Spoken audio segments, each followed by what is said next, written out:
Good morning, readers! I've been thinking about all of the things that we do as readers to help us understand what's going on in a story. If we look at our wall, we see that we understand what we read by visualizing. As we're reading, we say things like, I'm picturing, or I see, or I feel that the character's heart hurts because his friend said mean words to him. We use words related to our senses. I hear, I smell, I taste. We visualize while we read to understand what's happening in the book.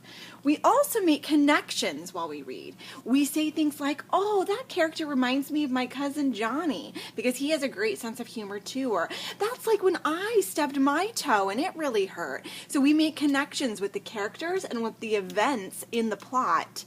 We make connections to the story that help us understand what we read.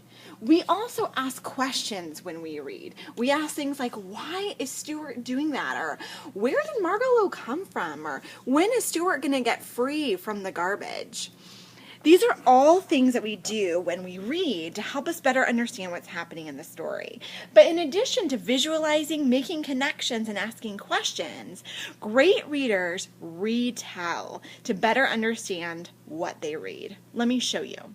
We understand what we read by retelling. When we retell, we say, in the beginning of the story, and then we say what happens in the beginning. In the middle of the story, at the end of the story, we also talk about the problem and solution when we're reading fiction books. We say the problem is, in this, say, the chapter we're reading in Stuart Little, the problem is that Stuart gets stuck in a garbage can and gets taken to the dump. The problem is solved when Margalo rescues him.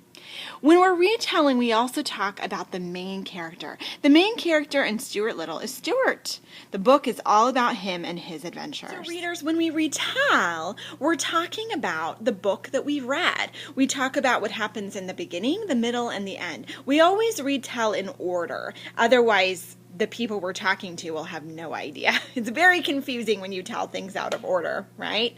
So we always retell in order, and we talk about the important elements of the story. We talk about the characters, we talk about the setting where the story takes place, we talk about the problem, we talk about the solution. So for the next several weeks, we're going to really be focused on retelling. Are we still going to visualize? Of course. Are we still going to make connections? Always. Are we still going to ask questions? Duh, Mrs. Norton. We always do these things to understand what we read. That's what readers do. We are also going to be focusing on retelling. Let me show you what that's going to look like in your notebook. Now, when I read to self, I'm reading Stuart Little.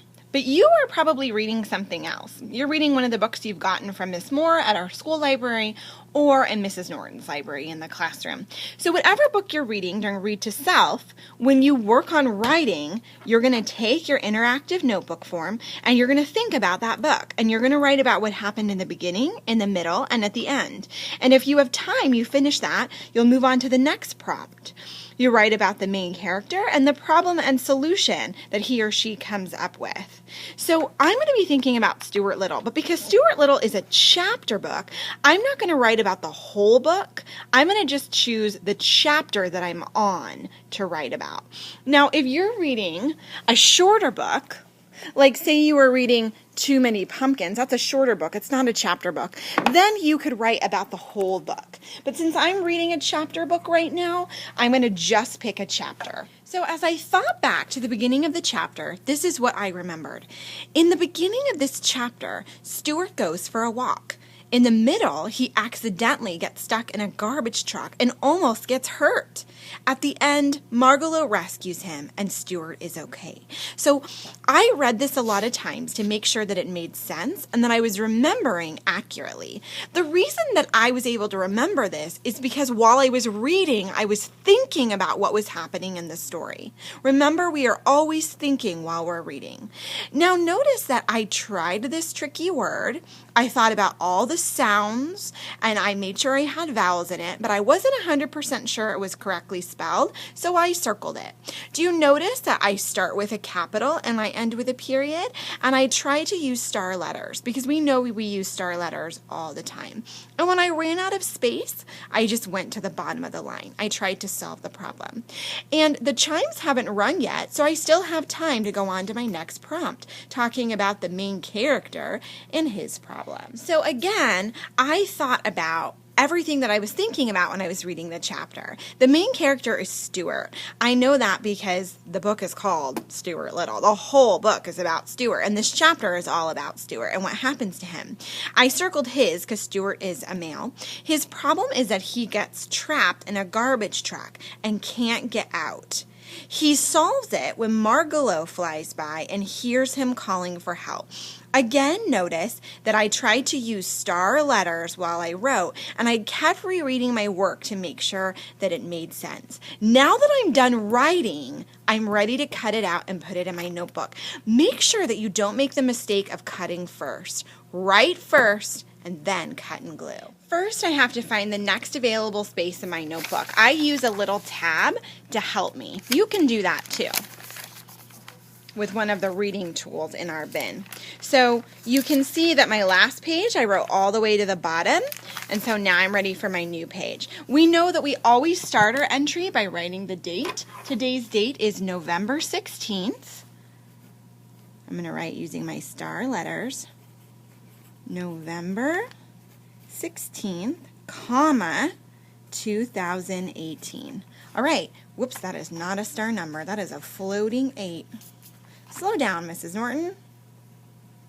There we go, 2018. Now I'm ready to cut and paste. Do. Uh-oh, it's time for the next cycle, and I'm not done. This is what I'm going to do. I'm just going to rip this off and recycle it. And I'm going to put this in my notebook. And the next time I have a minute to finish it, I'm going to finish it. But right now I have guided reading with Mrs. Norton. Guided reading is over, and it's time for me to read to self. But I'm just going to quickly finish gluing before I read to self. I'm going to move fast so that I can get to read to self. Okay.